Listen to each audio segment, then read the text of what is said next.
Hello students, welcome to your YouTube channel let's do it. Students, आज हम GS की इस सीरीज़ का पार्ट 2 डिस्कस करने जा रहे हैं। जीएस की ये सीरीज़ आपके आने वाले हर एक कॉम्पिटिटिव एग्जाम में बहुत ज़्यादा हेल्पफुल होने वाली है, चाहे आप NVS, KVS, test, PST, SSC other कोई भी स्टेट एग्ज़ाम जिसमें जीएस पूछी जाती है, आपकी हर एक एग्ज़ाम में बहुत ज़्यादा हेल्पफुल होने वाली है। और हाँ स्टूडेंट्स, अगर आपने जीएस की इस सीरीज़ का पार्ट 1 नहीं देखा है तो डिस्क्रिप्शन में उसका लिंक दिया हुआ है, वहाँ से जाकर के उसे चेकआउट ज़रूर कर लें। चलिए शुरुआत करते हैं अपने इस सीरीज़ के पार्ट 2 के साथ। तो हमारा क्वेश्चन नंबर 1 है, चीनी यात्री फाहियान किस गुप्त शासक के शासनकाल के दौरान भारत आया था? आपके पास यहाँ 4 ऑप्शन दी गई हैं, आपको उनमें से कोई एक ऑप्शन बतानी है। या तो चंद्रगुप्त मौर्य होगा, या option number B Samudragupta, option number C Chandragupta द्वितीय, या ऑप्शन नंबर डी कुमारगुप्त। तो इसका राइट आंसर हो जाएगा ऑप्शन नंबर सी चंद्रगुप्त द्वितीय। चंद्रगुप्त द्वितीय जो है उनके समय में फाहियान आया था, और चंद्रगुप्त द्वितीय जो हैं इन्होंने शकों पर विजय के उपलक्ष्य में चांदी के सिक्के भी चलाए थे। और बात करें अगर ऑप्शन नंबर ए की चंद्रगुप्त मौर्य की, तो चंद्रगुप्त मौर्य ने जो है मौर्य वंश की स्थापना की थी। ऑप्शन नंबर बी यानी कि समुद्रगुप्त ने जो है तो आर्यावर्त के 9 शासकों और दक्षिणावर्त के 12 शासकों को पराजित किया था, जिसके कारण समुद्रगुप्त को भारत का नेपोलियन कहा गया था। और बात करें ऑप्शन नंबर डी की कुमारगुप्त की, तो कुमारगुप्त ने नालंदा विश्वविद्यालय की स्थापना की थी। ये प्रश्न बहुत ही ज़्यादा इंपॉर्टेंट है, आपकी हर एक एग्जाम में पूछा जाता है, बल्कि सभी क्वेश्चन बहुत ज़्यादा इंपॉर्टेंट हैं। तो चलिए बढ़ते हैं अपने नेक्स्ट क्वेश्चन की तरफ। हमारा क्वेश्चन नंबर 2 है, पहला गुप्त शासक कौन था? आपके पास 4 ऑप्शन हैं, इसका राइट आंसर हो जाएगा ऑप्शन नंबर ए। पहला गुप्त शासक था श्रीगुप्त। और बात करें अगर ऑप्शन नंबर बी की, चंद्रगुप्त प्रथम, यह जो था तो गुप्त वंश का प्रथम महान शासक था। और घटोत्कच जो था option number C, Ghatotkacha Shrigupta का उत्तराधिकारी था। और कुमारगुप्त प्रथम, इनके बारे में तो हमने अभी पढ़ा कि इन्होंने नालंदा विश्वविद्यालय की स्थापना की थी। बढ़ते हैं अपने अगले क्वेश्चन की तरफ। क्वेश्चन नंबर 3, हमारा क्वेश्चन नंबर 3 है, भारतीय संविधान में राजभाषाएं किस अनुसूची में वर्णित हैं? तो ये बहुत ही ज़्यादा इंपॉर्टेंट क्वेश्चन है, बल्कि जो एसपीएसएससी है वो तो ये टॉपिक तो उनका फेवरेट है, हमेशा इससे क्वेश्चन पूछे जाते हैं। इसका राइट आंसर हो जाएगा ऑप्शन नंबर डी। तो राजभाषाओं का वर्णन किस में किया गया है? राजभाषाओं का वर्णन है अनुसूची 8 में।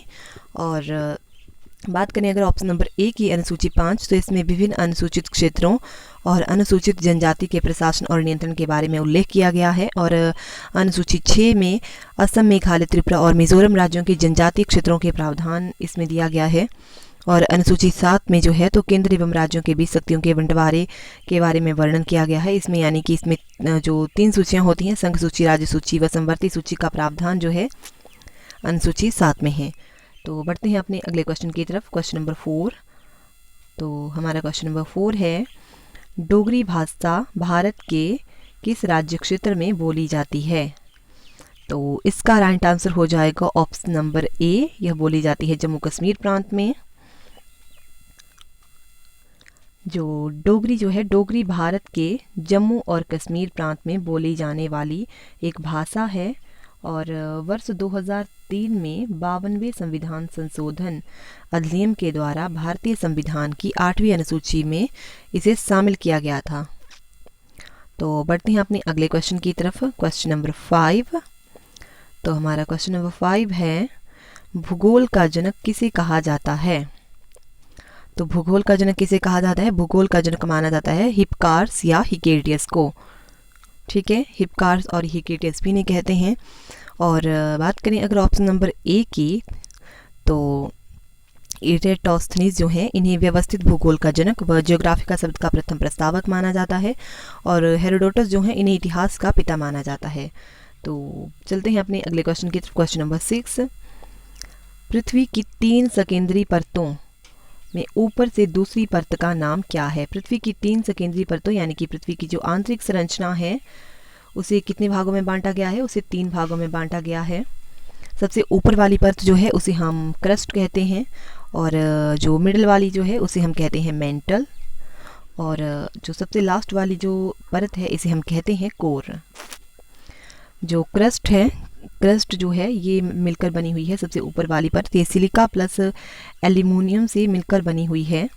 और मेंटल जो है ये सिलिका प्लस मैग्नीशियम से मिलकर बनी हुई है, और कोर जो है ये निकल और फेरस से मिलकर बनी हुई है, जिसे हम शॉर्ट फॉर्म में नीफे भी कह देते हैं।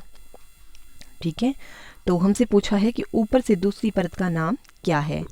तो जो ऊपर से दूसरी परत कौन हो गई, ये पहली हो गई, ये दूसरी हो गई और ये तीसरी, यानी कि दूसरी कौन सी है, जिसे हम सी में भी बोलते हैं, यानी कि सिलिका और मैग्नीशियम से मिलकर बनी है, यानी कि इसे हम कहते हैं शीमा। तो इसका राइट आंसर हो जाएगा ऑप्शन नंबर बी। तो बढ़ते हैं अपने अगले क्वेश्चन की तरफ, क्वेश्चन नंबर 7 की तरफ। क्वेश्चन नंबर 7 है, निम्नलिखित में से प्लास्टिक मुद्रा के रूप में प्रचलित है। तो ये तो बहुत ही ज़्यादा इजी क्वेश्चन है, इसका राइट आंसर हो जाएगा option number A, ATM. ATM की फुल फॉर्म है ऑटोमेटेड टेलर मशीन। तो चलिए बढ़ते हैं अपने अगले क्वेश्चन की तरफ, क्वेश्चन नंबर 8। राष्ट्रीय ग्रामीण रोजगार गारंटी योजना के नाम पर है। तो जो राष्ट्रीय ग्रामीण रोजगार गारंटी योजना है वह किसके नाम पर है। आपके पास यहाँ 4 ऑप्शन दिए गए हैं, आपको इनमें से कोई एक ऑप्शन बताना है। तो इसका राइट आंसर हो जाएगा option number A, Mahatma Gandhi. तो राष्ट्रीय ग्रामीण रोजगार गारंटी योजना जो है महात्मा गांधी के नाम पर है। और मनरेगा की बात करें तो मनरेगा की फुल फॉर्म क्या है, मनरेगा, REGA, इसकी फुल फॉर्म है Mahatma Gandhi National Rural Employment Guarantee Act. तो बढ़ते हैं अपने अगले क्वेश्चन की तरफ, क्वेश्चन नंबर 9। क्वेश्चन नंबर 9 है, बर्फ़ पानी पर इसीलिए तैरती है क्योंकि। तो आपको इसका सही उत्तर बताना है। इसका सही उत्तर हो जाएगा ऑप्शन नंबर बी, जो है इसका सही उत्तर हो जाएगा।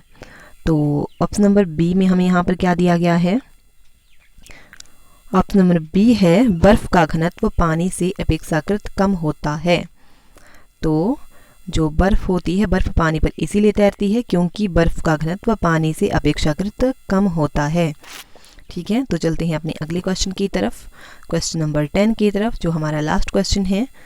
तो क्वेश्चन है कि क्वेश्चन नंबर 10 है, सूखी बर्फ़ क्या है। तो सूखी बर्फ़, ये भी बहुत ही ज़्यादा इजी क्वेश्चन है, सभी को आना चाहिए। तो इसका राइट आंसर हो जाएगा ऑप्शन नंबर डी, यानी कि ठोस कार्बन डाइऑक्साइड जो है उसे हम सूखी बर्फ़ भी कहते हैं। तो फ्रेंड्स, इसी के साथ आज हमारे जो 10 क्वेश्चन हैं, 10 MCQs, वो हम कंप्लीट होते हैं। तो आई होप कि ये सीरीज़ आपको पसंद आई होगी। तो अगर आपको ये वीडियो मेरी अच्छी लगी है तो प्लीज़ आप वीडियो को लाइक करें, और इस वीडियो को अपने दोस्तों के साथ शेयर तो ज़रूर करें, और चैनल को सब्सक्राइब करना तो बिल्कुल भी ना भूलें। Thank you so much guys, thank you so much.